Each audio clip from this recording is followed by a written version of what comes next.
Hey guys, just hitting up a little follow-up progress video on the Goldwing Bobber project.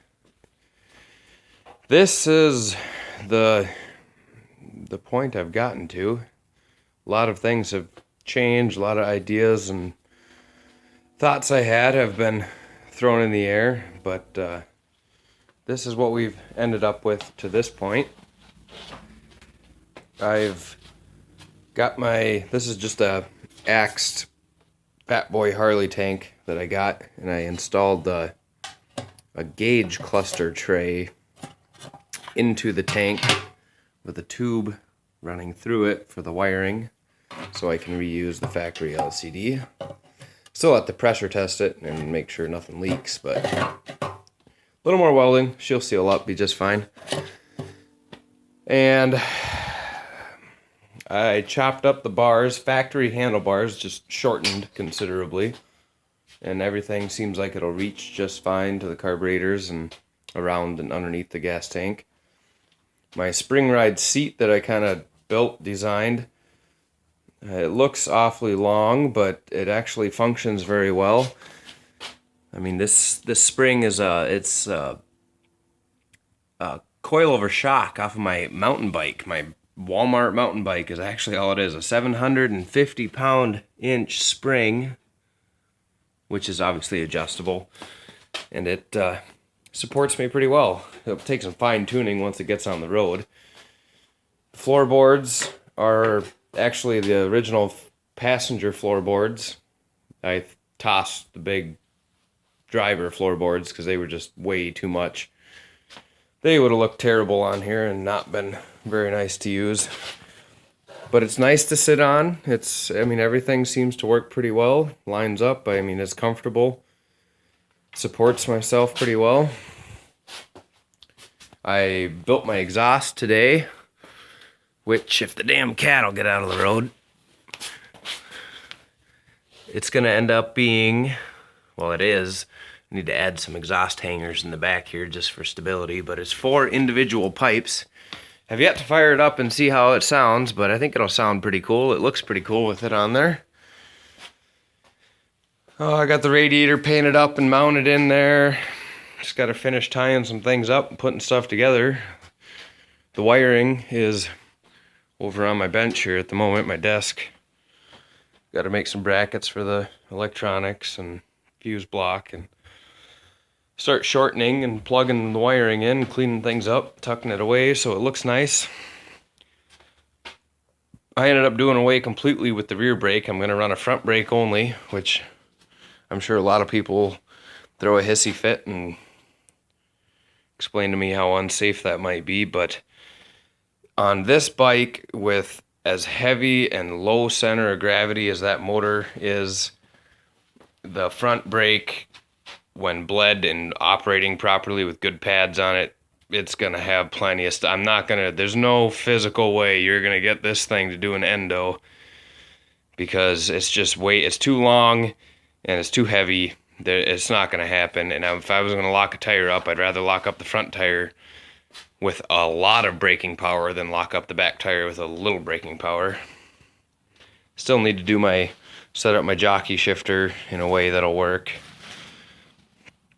because physically there's no way with these floorboards mounted the way they are. I mean, the floorboard is here, the shifter is actually perfectly level with the floorboard. You wouldn't be able, it's impossible to shift it right now with that, which is okay because it won't be used anyways. I've got just enough clearance from the top of the carbs to the bottom of the gas tank to use. I think I'm going to end up kind of retrofitting air cleaner off of a 70s Volkswagen Beetle, because it's only about 2 1/4 inches tall, and I think I have about 2 1/2 inches there. It's just a round chrome air filter off eBay, but I think that's what I'm going to end up using there. Still contemplating. I need to install a choke lever, and I've been playing with the idea of mounting the choke where the ignition key used to go, just a pull type choke for a car almost, and then mounting the key down, make a bracket and mount the key down in this area somewhere. or just mount the key where it was originally and throw a choke lever of some sort over on the side. I have not yet really decided which one I prefer, but it's starting to come together, and it actually is beginning to look like a motorcycle. I still need to get my rear fender put on, and I've got the front fender, the plastic one. It's sitting on top of the old trunk right there, actually. It's ready to go on and get painted, but still got to put fork seals in the front, so not a huge rush there. I've decided I'm going to end up taking a battery. I'm going to get a AGM, a glass mat battery. This one was dead to begin with, but and I drained the battery acid out, so not a big deal. I'm not going to spill battery acid everywhere. But I'm going to mount it underneath, in between the swing arm here, which I can't even get it in there because the exhaust is too low right now. But it's going to end up setting sideways in this cavity here, which the fender is, I'll hang the fender a little bit lower. It'll come down a ways to protect the battery from getting sprayed all the time. But that'll be a nice, clean, kind of tidy, hidden place to stick the battery, and it won't stick out too bad like a sore thumb. Put the battery back here. So it's getting there. We're making some serious progress lately. This last couple weeks has been really good for the bike project. Just poking along at it, getting one thing done and going to another. And got some parts up here in the vise that I've been drilled and tapped a couple holes over here for some mounting brackets. I'm got a weld to the frame for the foot rest, the floorboards over here.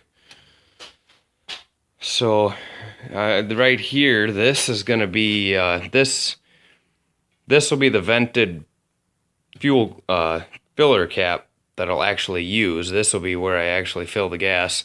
This one, I'm going to actually cut this one out and take the sending unit, which is over on my destruction parts bench here.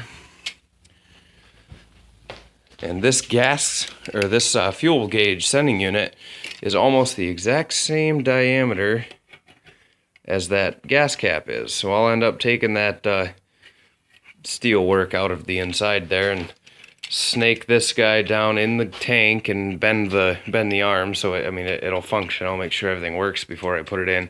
Probably just end up using some JB weld or something to seal it, because this is just tin and I really don't want to weld on it with the plastic.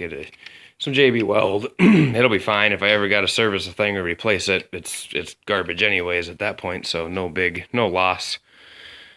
And then I'll have a functioning fuel gauge still, which will be really nice. And I'll probably just get a matching gas cap for this side and gut it out and just mount the cap over the top of the sending unit. So it's still, so there'll both be two, chrome gas caps here. And I'll just get some extended heat shrink and run the wires, just tuck them up ahead. It'll probably end up being painted black. I'm contemplating just rhino lining, getting some sort of a spray-on bed liner for the tank and the front and rear fenders, and using that because I just really would enjoy the resiliency and the ease of application. I don't have to worry too much about trying to cover up all my adjustments that I've made to the tank at this point. So this is what we've got. If anybody looks at this thing and, if they ship bricks or think that this thing is a death trap, you just gotta let me know.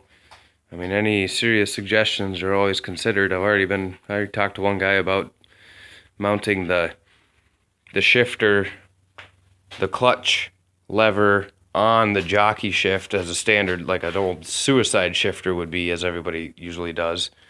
But it's, with this being a hydraulically controlled clutch, I don't want to end up running into leaking issues or bleeding issues trying to get the hydraulic clutch to function on, when it's tipped sideways. I don't know if that thing will work properly, and I'm not sure if I'd be able to get comfortable riding it mounted.